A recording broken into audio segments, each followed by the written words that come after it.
Hello, friends. Have you ever seen a farmer hiding his livestock from veterinarians because if he doesn't, they'll take them away for a fake disease? No? Looks like Russia has once again outdone everyone. Очень много фактов, не смогли доказать никому ничего. И у каждого в деревне вот такие вот сараи. И реализовать куда-то мясо практически невозможно. Развалили, разворовали и все. И по миру пустили. Мой муж ездит по вахтам, так как здесь работы нигде вообще нету. Sweetheart, be glad that your husband is off working shifts and not running around with a rifle in occupied territories in Ukraine. Although many Russian women might argue with me, those who smiled as they received blood money for their dead husbands. Здравствуйте, дорогие друзья! В России резко подорожало сливочное масло. Начинаются поставки этого продукта из-за рубежа, и поэтому наш канал направляется в удаленный сельский район, где еще сохранились традиции животноводства, где и узнаем, что по поводу этого дефицита думают сами животноводы, а заодно и узнаем о их проблемах. It sounds just as absurd as announcing a sand shortage in the desert. After all, in a country with endless fields and pastures, it's apparently almost impossible to raise livestock for quality local production. It seems that imported butter isn't just tastier, it's also better suited for greasing bureaucratic machinery.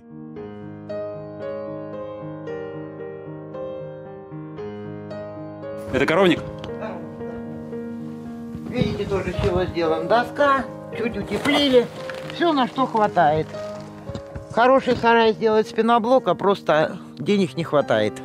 Все, вот тут и у каждого в деревне вот такие вот сараи, чтоб лишь бы корова была хоть немножко в затишке.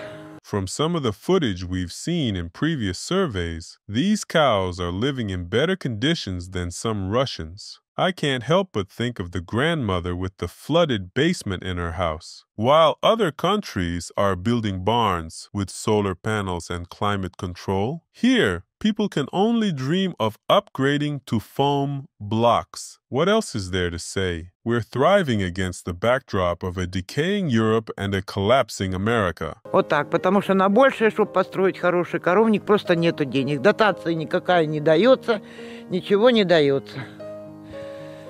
Как вы думаете, в Канаде такие же коровники? Нет, я думаю, что в Канаде не такие коровники. Показывают и Канаду, показывают и Америки, там действительно коровники так коровники. А у нас каждый лепит, с чего может. Самого дешевого. Strange, yet another propaganda failure. Somehow, this woman managed to learn about how farmers live in Canada and the USA. Where are the slogans about how farm products in the US are unnatural and full of chemicals? Where are the stories about cows being depressed because of democracy? Хотя и сейчас и лес. Такую цену задирать, что уже скоро и с леса мы не построим. Будем, наверное, или с плетня плести коровники, телятники, потому что цены растут на все. How unpatriotic. In Russia, patriotism isn't about loving your own country, it's about hating other nations and states. An interesting paradox. Putins tasked increasing agricultural exports by 1.5 times by 2030, yet somehow from January to October 2024, exports dropped by 2.4% compared to the same period last year. Can anyone explain where the money went? Давно занимаешься сельским хозяйством? Всю свою сознательную жизнь практически. Учился в медицинском университете, но судьба меня все-таки привела вот рядом с чем мы и стоим, к животным, к животноводству. Что за породы? Широле, Герефорд. Держим только мясное поголовье. С молочкой у нас тяжело. Людей нету, работать никто не хочет. Со сбытом постоянные перебои. Поэтому вот мясное поголовье держим. Studied medicine, but ended up a farmer? Medical education in Russia is so unique that after graduating, a person decides, no, I'd rather work with animals. Apparently, treating people with a lack of everything, from equipment to salaries, turned out to be harder than raising cattle. Agriculture in Russia is like cooking a meal in a perfectly equipped kitchen where everything is at your fingertips. But someone keeps turning off the lights and hiding the knives, only to sell you cold soup at the price of foie gras and call it the pinnacle of gastronomy. Я смотрю, сзади вас брошенные дома. У нас раньше был очень большой поселок, было много людей, было много детворы. У нас школа есть, которую тоже недавно закрыли. Отремонтировали, в итоге ее закрыли. Очень большая, хорошая школа, огромный спортзал. Раньше были секции. Помнишь, кто здесь жил? Да, Скобелева, Бабзоя. Вот там, вот сзади вот этого двора Евгения Федоровна преподавателем в школе работала. И вот таких домов сплошь и рядом, их много. For example, in Canada, the Minister of Agriculture, Lawrence Macaulay, grew up on a farm and has deep knowledge of farming. In the Netherlands, the Minister of Agriculture, Femke Wiersma, has experience in both the agricultural sector and politics, enabling her to effectively address issues in agriculture. And in Russia, Dmitry Patrushev, Minister of Agriculture from 2018 to 2024, is the son of former FSB Director Nikolai Patrushev, one of Putin's closest allies. And why is agriculture in Russia so neglected? I don't know. Maybe it's just another unsolved mystery of humanity. 10 лет назад здесь жили люди. Значит, что-то изменилось? А что изменилось? Почему так произошло? Наверное, рентабельность, смысл просто стал пропадать, и люди не смогли зарабатывать. Ну, они деньги что есть, что нет. И, допустим, это я вот детей там один учится, другая в Ростове учится. И каждому надо это переслать все, то ли или мясо, и деньгами за все заплатить нужно будет. Из-за этого я держу это хозяйство. The man began by saying, "Sometimes we have money, sometimes we don't." The shortest description of life in Russia. He works hard with his livestock so his kids can study, sending them either money or meat just to give them a chance at a future. How lovely. Is this really the 21st century? I think if Putin scared the West, not with nuclear weapons, but with the living conditions of the average Russian, it would be far more terrifying. Коровами я занимаюсь 20 лет, то есть 38 лет. Я уже держу коровок, 15 голов. Держу крупного рогатого скота. Они выручают нас, конечно, это наше подспорье за счет этих коровок, теляток, которых мы выращиваем и продаем. Мы живем, вся моя семья, снохи, дети, внуки. What a caring woman, treating her cows like family. People like her deserve enormous respect, but it is precisely people like this that the authorities are the most ruthless with. As the remarkable Russian journalist Anna Politkovskaya once said, in our country, a person has always been nothing more than dust under the feet of those in power. Знаете, я вам скажу, сейчас большинство молодежи уезжает в города. Работают там. Почему вы не уехали? А мне смысл? Я родилась в деревне, я и останусь в деревне. Мне уже почти 30 лет. Куда мне уже отсюда ехать? Ну, вы молодая. А вот скажите, какие перспективы здесь жить? Колхозы все позакрывали, все заводы позакрывали, работы у людей нет. Люди пенсионного возраста свои места позанимали, так как пенсионный возраст повысили. И все. И молодежи просто некуда деваться. Today, there was a live Q&A session with Putin where he proudly announced that unemployment in Russia has reached a record low, just 2.3%. According to him, this is a historic minimum. He also emphasized that this is significantly lower than in many European countries, where the rate reaches 7% or higher. Of course, when you simply remove from the statistics those who have long given up looking for work and those working just for food, such numbers are easily achievable. It's just like the war in Ukraine. Thousands of enemy soldiers killed, not a single Russian wounded. Nothing but victories, nothing but success. Мой муж ездит по вахтам, так как здесь работы нигде вообще нету. Что у вас в станице работало здесь? Все. Мельница работала, маслобойня работала. То есть свое масло делали? Да. А куда делась маслобойня? Стоит. Лимонадный, потом мясокомбинат работал у нас. Вы лимонад производили здесь, в станице? Да, хороший лимонад был. И хлеб хороший был в авторитете у нас хлебушек. Колбасы тоже стоит все. Развалили, разворовали, и все. И по миру пустили. You listen to this man and can't help but wonder, was this a gourmet paradise, not a village? Lemonade, butter, bread, sausages, give it a bit more, and he'll say they were producing champagne and growing truffles here. My mouth is literally watering from his story. Meanwhile, farmers in other countries are actively fighting for their rights, like in France, where in January 2024, they blocked roads protesting against low food prices and cuts to diesel subsidies. And Russian farmers? Nothing. They were so terrified of returning to the hungry 90s that they didn't even notice they'd ended up back in the Middle Ages. В стране масло закончилось, сливочное. Сейчас везут из Объединенных Арабских Эмиратов, с Турции. А почему своего не хватает, как вы думаете? Ну, потому что не дается такое сильно выращивание. Раньше фермы были, а так особо нету у нас ни ферм, ничего нету, все разорено. Так нету масла. С Эмиратов везут, с Турции везут. А у них откуда масло? Нет, вы что, это неправильно. Что, получается, у них лучше сельское хозяйство, чем у нас? Я так не хочу в это верить. Damn, I think they're talking about that butter from the UAE, which they bought from Ukraine. Am I right in thinking that now every Russian who buys such a block could be accused of sponsoring the Ukrainian army? What an interesting path our war has taken from "we'll take Kyiv in 3 days" to Arab butter made in Kyiv itself. Я не хочу в это верить. Вот мне очень много палок в колеса вставляли и вставляют по сегодняшний день. Мне мешают заниматься тем, чем я занимаюсь, чем я хочу заниматься. Каким образом?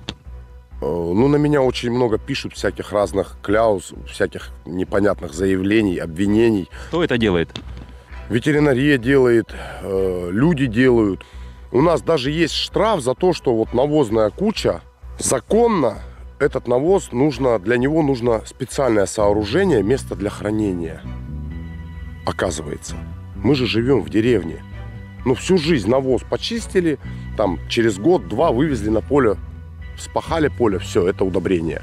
Here's a plot twist. A village farmer who's worked with animals his whole life is now treated like a criminal over a pile of manure. Imagine that, getting fined for manure in a village. That's like fining baseball teams in the US for using a ball. Instead of supporting farmers, they're hit with demands that make more sense for corporations. A special manure storage facility? Why not build a manure museum with guided tours while they're at it? In Russia, it seems easier to force farmers to pack manure into designer containers than to create decent working conditions. Lies, greed, and suppression. That's my profession. Vladimir Vladimirovich Putin. Ну, очень много рамок появилось. Мне лично мешает ветеринарная служба. Лично мне мешает. Они меня должны поддерживать, они мне должны помогать. Проблема с бруцеллезом, когда люди вынуждены бросать своих коров. Вот здесь как это отразилось? Очень многие люди просто сдали свой скот, продали.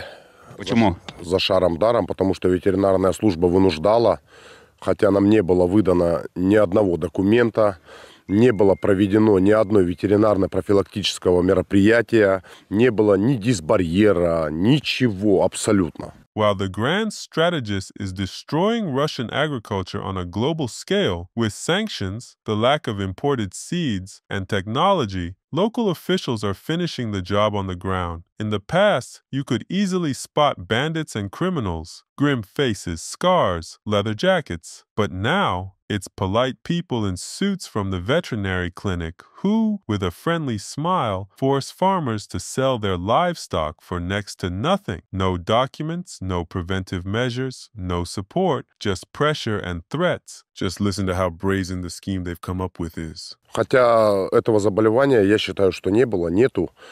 Он был выдуманный. Вы так считаете?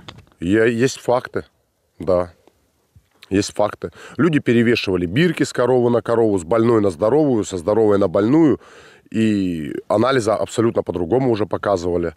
Люди разливали кровь с одной коровы на 10 коров. Было 5 больных, 5 здоровых. Хотя кровь с одной коровы. Очень много примеров, очень много фактов. Ну, не смогли доказать никому ничего. Geniuses, pure geniuses, aren't they? Such creativity and ingenuity, all aimed at deceiving people who are barely making ends meet, switching ear tags from sick cows to healthy ones, swapping blood samples to create a false epidemic. It's practically the plot of a crime thriller. But the ending here is no mystery and far too predictable. Farmers are left without livestock, without income, and without hope. Villages die out, while those behind these schemes drive off in new cars and build themselves fancy summer homes. Вы местная жительница? Да, я житель станицы Советской. Вот у меня, значит, был случай. Корова, обработка. Была осенью. Коровы были здоровые. Идет весна, пришла весна. Коровы еще не выходили на пастбище. Пришли, взяли кровь. Корова стала больная. Вот. Потом я беру повторно, и опять корова становится больной. Все. Они просто убрали корову со двора. Без причин. Она не могла нигде не заразиться, ничего. Корова стояла в стойле. Корову просто сдали мы ее. Люди, которые забрали у меня, сдали анализы, корова здоровая. Все. Просто сказали, уберите корову со двора. То есть корова в итоге здоровая оказалась? Конечно, корова здоровая, она до сих пор жива и дает молоко. Но только не нам. Now, my friends, you can see why so many people from villages are willing to go to war in Ukraine for $2,000 a month. When your last cow is taken away under a fabricated excuse, only to magically turn out healthy and start giving milk for someone else, it feels like there's no other choice left. Hearing stories like this, it's impossible not to feel sympathy for these people. They work day and night, struggling for every penny, yet they still become victims of schemes built on their hardships and misfortune. Hardworking people like this should be celebrated, but only those who value hard work will understand. A thief, however, only values another thief. Это было очень тяжело, это не передать даже вот как вот. Потеряли члена семьи. Что такое обработка? Обработка входит взятие крови, исследования на бруцеллез и на лейкоз, и также профилактические прививки. Дважды в год, весна и осень. 425 рублей стоит крупный рогатый скот, что теленок, что взрослая голова. 475, если устанавливаем мы бирку на этот скот. Вот. Для людей, конечно, для некоторых это неподъемная может быть цена, поэтому скот прячут. A modern-day version of the medieval Inquisition, but instead of hunting witches, they're hunting cows. Imagine this. Farmers are forced to hide their livestock because $4.09 for a blood test and $4.63 for a tag have become unbearable expenses. Putin was right when he said the economy is growing. It seems that in Russia, survival for livestock doesn't depend on health, but on mastering the art of hide and seek. In normal countries, it's the officials who hide from the angry public, but we're different. We're not the decadent West, after all. Из разговоров с местными жителями мы услышали, что люди прячут скот от ветеринарных служб из-за опасения, что их буренки либо ошибочно, либо умышленно будут признаны больными. А ведь потеря скота в этих районах для многих равна катастрофе. Это мои коровы, которые признали их раньше коров бруцеллезными. То есть их признали больными? Ну, вот в данный момент я оставил 3 телочки, как-то спрятал их. И они у меня остались, и они почему-то не бруцеллезные, а мои дальнейшие коровы были, они бруцеллезные показали их. И что пришлось делать с теми, что больные? Сдать, конечно, за так. А кто признал-то? Ну, наша ветстанция. What an obedient and kind man. Next time, when quotas go up, he might as well hide his wife in the barn. Who knows what the veterinary station will decide to inspect next? In the comments under this video, people suggest that local authorities and veterinary services act in the interests of large companies like Miratorg. This corporation receives massive subsidies and state support. Putin has repeatedly praised Miratorg for its contribution to the development of Russia's agro-industrial complex, calling the company a shining example of the success of the import substitution policy. Well done, guys. Cleverly outsmarted those foolish farmers. Вы фермер, я правильно понимаю? Я фермер, да. Для выращивания скота нет проблем. Вот есть проблемы с ветеринарами. И за счет с 2020 года был или не был бруцеллез, я точно не знаю. Из-за того, что был бруцеллез, пришлось мне сдать 80 голов крупнорогатого скота за бесценок. Сколько вам потребовалось времени, чтобы вырастить 80 голов? Вырастить сколько? Лет 10 и больше. И за год все пропало. За 1 год. Raising a herd for 10 years only to have it wiped out in 1, it's practically the farmer's version of pension reform. You save your whole life, and then the veterinarians come in and say, well, we've done the math, and you get nothing but scraps. Thanks for your patriotism. In any other country, an epidemic leads to vaccines and saving livestock. Here, it's just a convenient excuse to snatch cattle for pennies. Is this the new frontier of agriculture? Bon appetit, don't get any on you. Ну, а как вот вы чувствуете, что вот чувствуете вы на душе? На душе что чувствую? Ну, обманули, что ли, меня. Подтверждающий документ, что он был действительно бруцеллез, мне никто не давал. Выписывали штрафы, что я должен был сдать бруцеллезных коров, отвезти на спецбойню или в Калмыкию, или Ставропольский край, город Георгиевск. Это реально вообще? Это для меня нереально. И это никому нереально.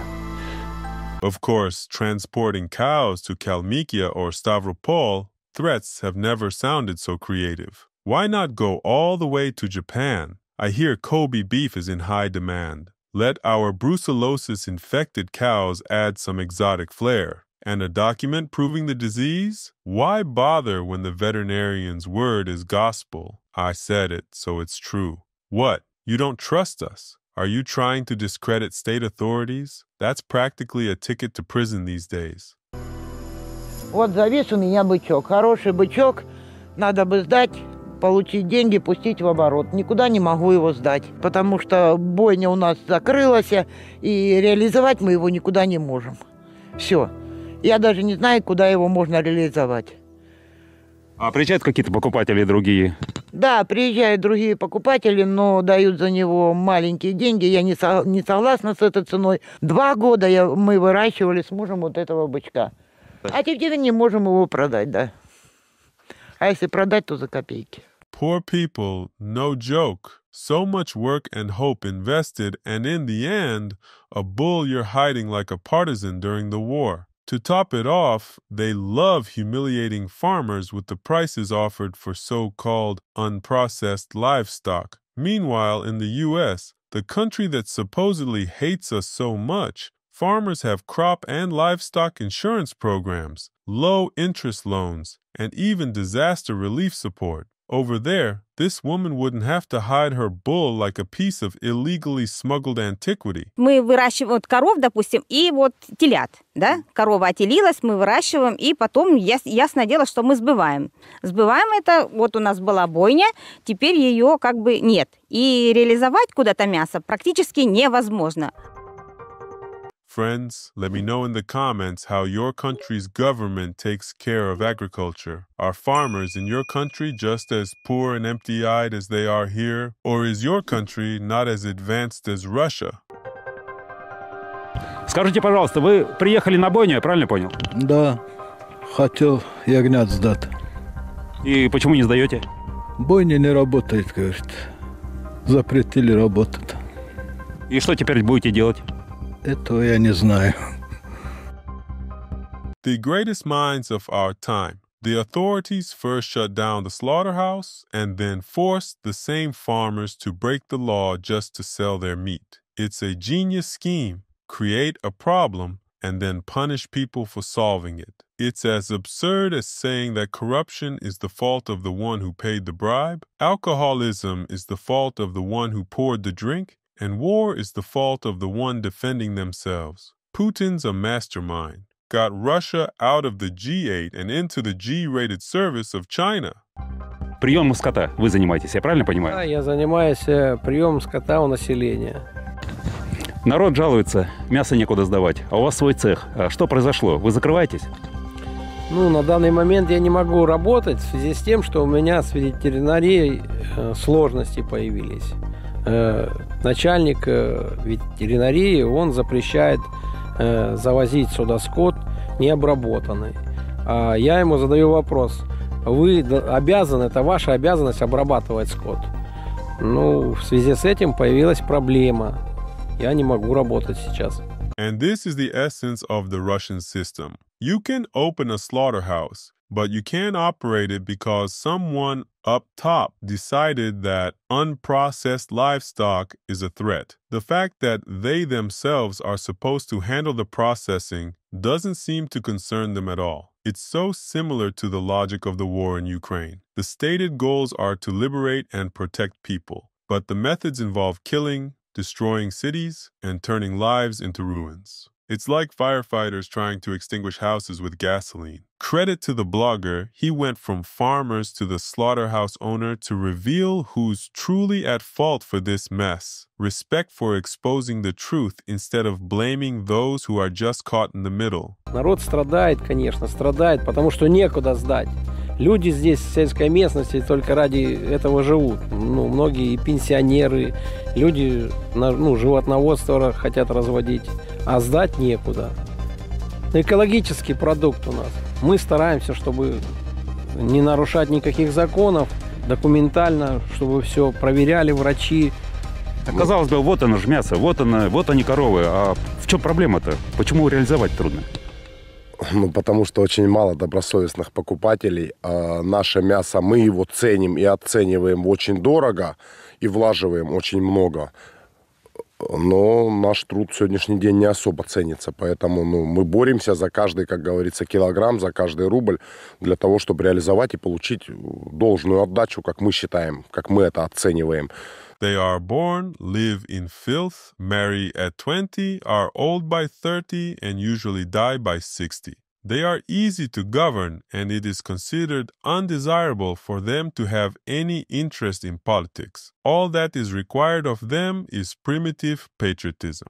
This is how George Orwell described the proles in his novel 1984. You might fairly say, protest Russian farmers, boycott. But for them, it's almost impossible. I won't justify anyone, but I will say this. Thanks to videos like these, many Russians will begin to realize they are not alone, and that's no small thing under a dictatorship. Наш убойный пункт, станица Советская, в Зимцах убойный пункт есть. Но помимо пунктов есть еще переоборудованные скотовозы, которые ездят на глаз, скупают. Дешево получается. У нас нормальные цены, люди поэтому обращаются к нам. Мы никого не обижаем, на весах мы не обманываем. Если вас закроют? Если нас закроют, то люди не смогут сдавать и будут сдавать этим потому что безвыходное положение. I remember seeing a similar story when I was a child. I was about 5 years old and didn't understand much. But one day an old truck pulled up to my grandmother's house. They were loading a cow I loved very much into it, while the adults were loudly arguing nearby. I started crying and later asked my grandmother, why are they giving her to those people? She didn't say anything. It seems things like this have always happened here. The locals profit off the hard work of rural folks, and then villages like this can't even be found on the map anymore. А вот без реализации есть смысл выращивать тогда скот? Нет, конечно, нет. Куда ж его деть? Мы же для этого и выращиваем, потому что работы в селе нет. Вырастили, вот сдаем молоко. Что-то вырастили, сдали на мясо. А так как? Так не выживешь. Вот муж не работает, допустим, я пенсионерка. В стране сливочное масло закончилось. Куда масло делать? Потому что, наверное, нет молока.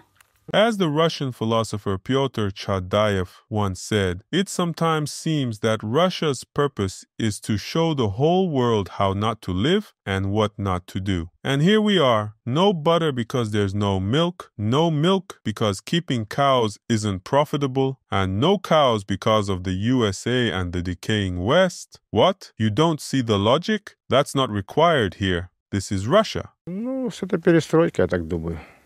Так какая же перестройка? 30 лет прошло. 30 лет. Ну, все равно сено заготавливать, корма дорогие, все дорогое. Все дорогое. А что ж, получается, из Турции дешевле привезти масло, чем самим сделать? Не, у нас лучше свое масло иметь. А почему не имеем? Не имеем. Я даже не знаю, что не имеем. Может, от нашего руководства, что у нас так получается в стране, да.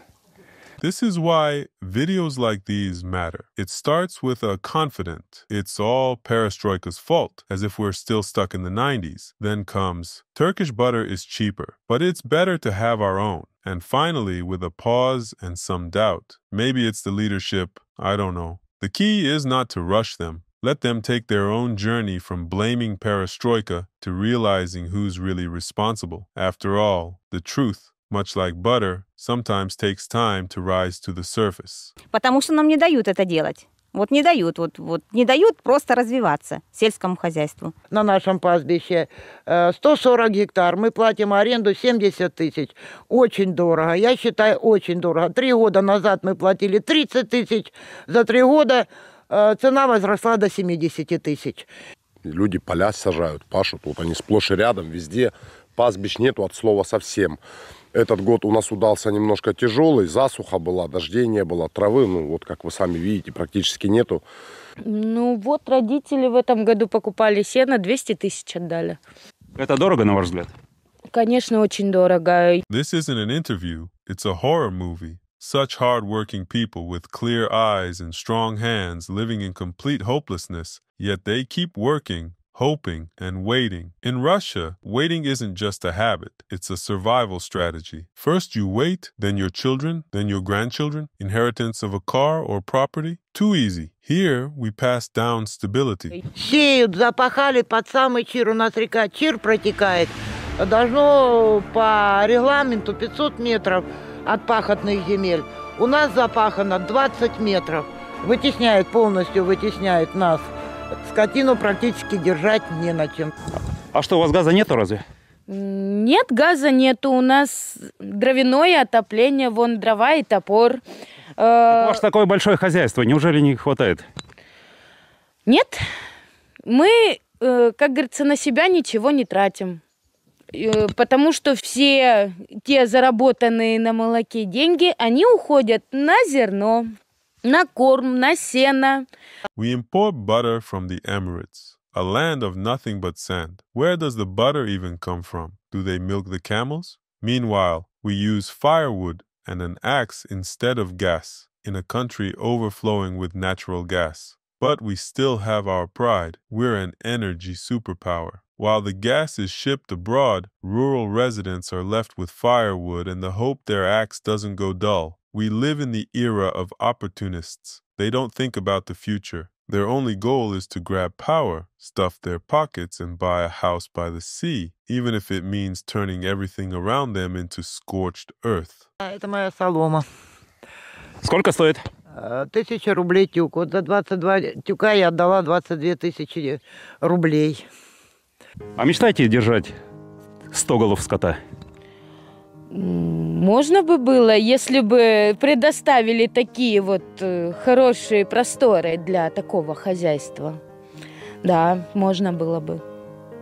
If you think prices in Russia are low, don't forget, the average monthly salary is just $250 to $400. $213 for hay is half a month's income. Want to keep a herd of 100 cows? Great dream. But first, figure out how not to go broke on 22 bales of hay. In Russia, farming isn't a job anymore. It's a gamble. Buy feed, sell milk, and try to survive.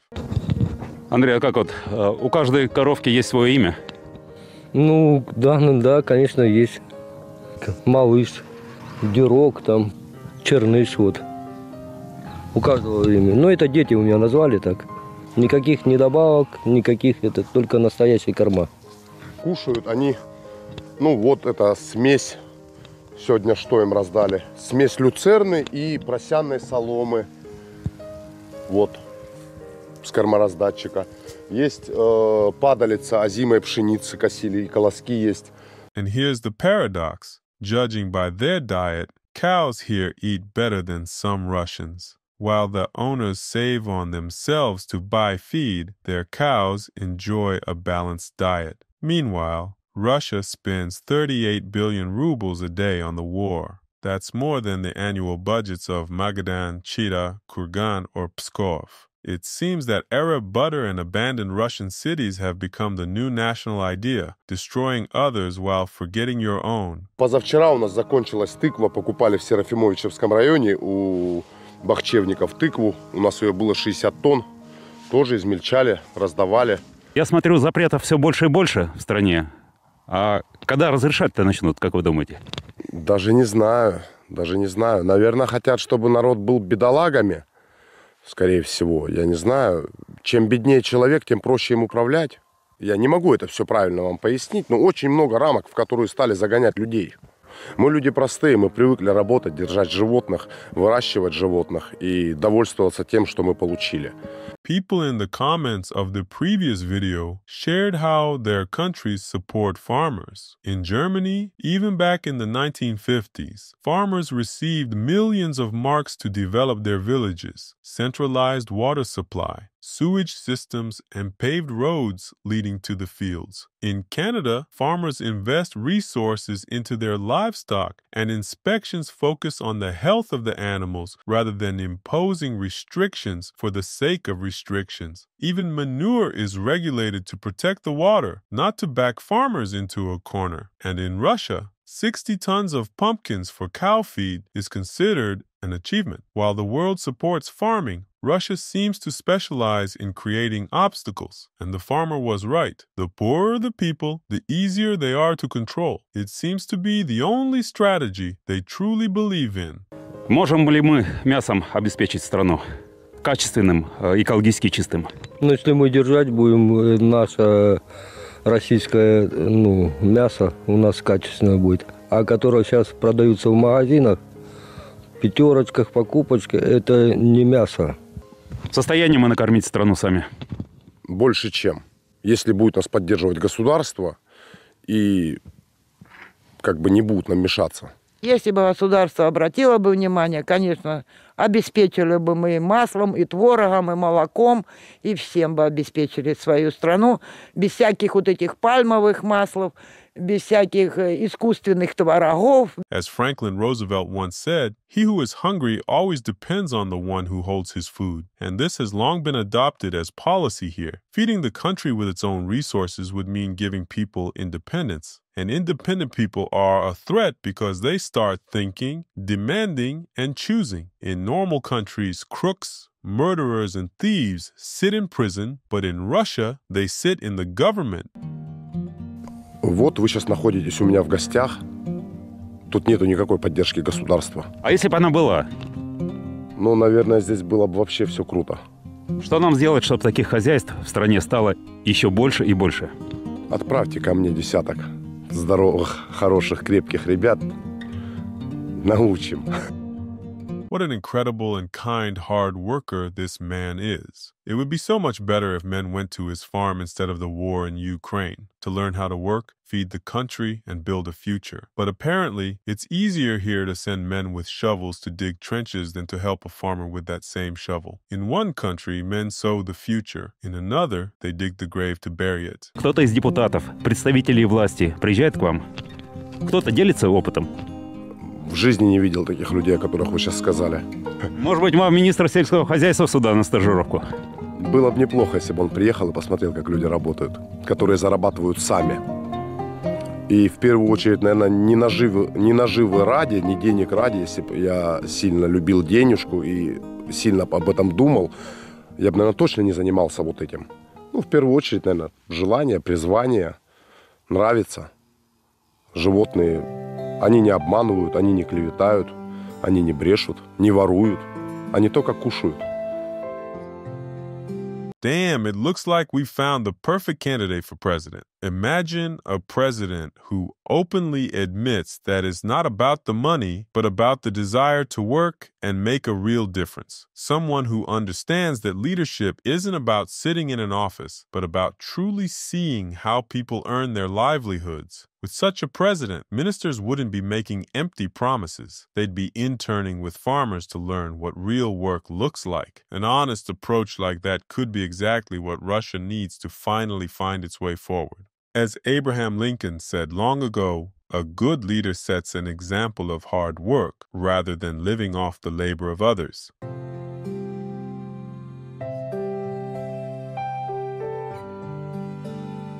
Ежедневно, в суровых условиях, эти люди совершают свой трудовой подвиг. И особенно больно, что главной бедой для них порой оказывается не засуха и плохой урожай, а банальный произвол чиновников и несовершенство законов. Much respect to the blogger for shedding light on this reality through these interviews, and to the farmers for their resilience and dedication to their work.